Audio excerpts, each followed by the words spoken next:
ఇంట్లో మేము కలిపి తయారు చేసుకున్న మసాలా పొడి ముద్ద.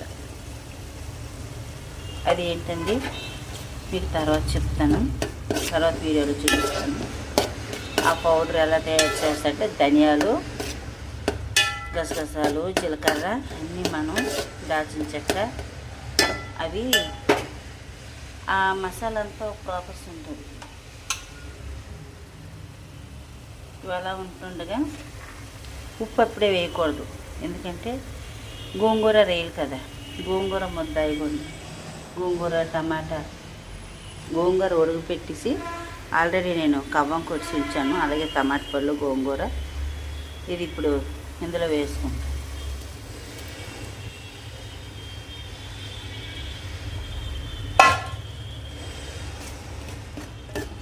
చూసారా, ఉప్పు ఎందుకు వేయొద్దన్నానంటే ఫస్ట్ ఈ కూరలు ఇవన్నీ వేసాక అది చాలకపోతే చప్పగా ఉంటుంది, పట్టినట్టు ఉంటుంది.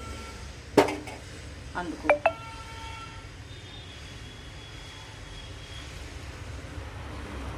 ఇవ్వండి సాల్ట్.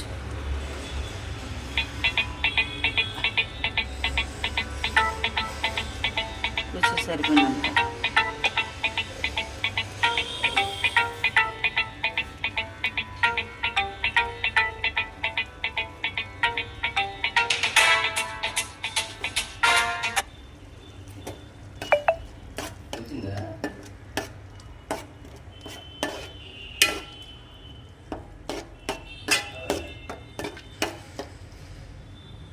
సరే,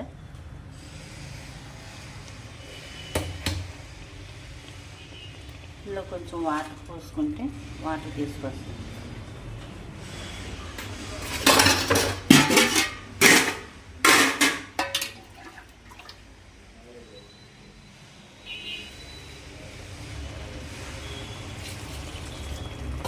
ఇది చూపించాలి కదా.